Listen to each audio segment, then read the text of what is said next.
Operasi pengamanan jelang hari ulang tahun ke-80 Republik Indonesia. Elit gabungan Kopassus, Kopasgat dan Hantu Laut.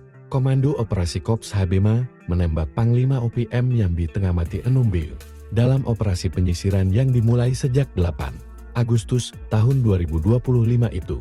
Habema memergoki puluhan anggota OPM di lokasi distrik Mawolo, Kabupaten Puncak Jaya. Penyisiran kemudian dilakukan di Kampung Biak. Puluhan anggota OPM kepergok dan kemudian menembak anggota Habema. Tim yang dipimpin Panglima Habima Lutki Afianto melakukan tembakan peringatan. Namun terduga Tengah Mati Enumbi bersama anak buahnya tetap menembak, sehingga barisan petembak Jitu Kopassus melakukan tembakan balasan. 3 orang termasuk diantaranya Panglima KKB Tengah Mati Enumbi tertembak. Puluhan anggota OPM kabur membawa 3 anggota OPM dan Brigjen Tengah Mati Enumbi yang terluka.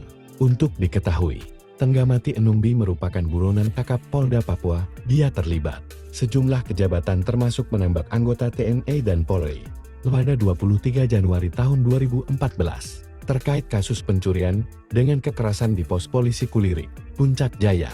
Dari markas tersebut disita 2 pucuk pistol P1 Pindad, 2 unit radio komunikasi Baofeng dan WLAI, puluhan butir amunisi berbagai kaliber, 1 bendera bintang kejora, dan 3 unit telepon genggam. Lalu, powerbank, magasin senjata, dan perlengkapan tempur lainnya. Pangkops Habema, Maijen TNI Lutki Afianto, menegaskan bahwa rangkaian peristiwa ini membuktikan OPM secara konsisten menjadi pihak yang mengganggu stabilitas keamanan. Rangkaian penyisiran ini merupakan langkah tegas dan terukur untuk menjaga stabilitas, keamanan, serta melindungi masyarakat.